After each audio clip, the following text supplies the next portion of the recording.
இப்போ மலையாளத்தை எடுத்தா மலையாளத்துக்காக போராடுவாங்க, ஹிந்தியை திணிக்கிற மாதிரி காட்டலாம். கன்னடத்துக்காக போராடுவாங்க, ஹிந்தியை திணிக்கிற மாதிரி காட்டலாம். ஆந்திராவில் தெலுங்குக்கு மாறாக ஹிந்தியை திணிச்சால் தெலுங்கர்கள் போராட்ட மாதிரி காட்டலாம். இதுதான் நடைமுறையில் உள்ளது. ஹிந்தியில் படம் எடுத்தால் அதை எப்படி எடுப்பாங்க? ஹிந்திக்கு எதிராக ஹிந்திக்காரங்களை போராடுற மாதிரி இருக்குமா? பான் இந்தியாவுக்கு பொருந்துமா? கிடையாது. ஆனால் முழுக்க முழுக்க தமிழர்களுடைய உணர்வு போராட்டத்தை கன்னடர்களுக்கும் தெலுங்கர்களுக்கும் மலையாளிகளுக்கும் பங்கு போட்டு கொடுத்து முழுமையான தமிழ் உணர்ச்சியை தமிழர்கள் தான் முன்னெடுத்தார்கள், உலகத்திற்கே ஒரு முன்னுதாரணமாக திகழ்ந்தார்கள் என்கிற விஷயத்தை என்ன செய்யறாங்க? நீர்த்து போக செய்கிறார்கள். நீங்க பார்த்தீங்கன்னா உலகத்தில் எந்த நாடு எடுத்துட்டாலும் சரி, மதத்தால் ஒரு நாடு ஒன்றிணைய முடியாது.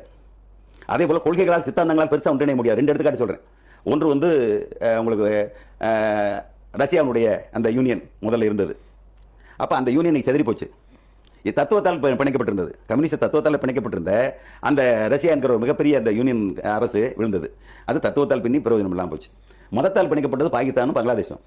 மதம் ஒன்று என்று தான் ஒரே நாடாக வேற வேற திசையில் கிடந்தாலும் மதம் ஒன்று. ஜின்னா காலத்தில் பிரிக்கின்ற பொழுது, இஸ்லாமியர்களுக்கு நாடு பிரிக்கின்ற பொழுது ரெண்டையும் என்ன செய்ய இஸ்லாமிய நாடாக பிரிச்சாங்க. ஆனால் பிற்காலத்தில் இந்திரா காந்தி காலத்தில் மிகப்பெரிய போராட்டத்தை முன்னெடுத்து அவர்கள் எங்களுக்கு தனிநாடு கோரிக்கையில் வென்றெடுத்து இன்னைக்கு வங்காளதேசமாக அது நடைபெற்றுக் கொண்டிருக்கிறது.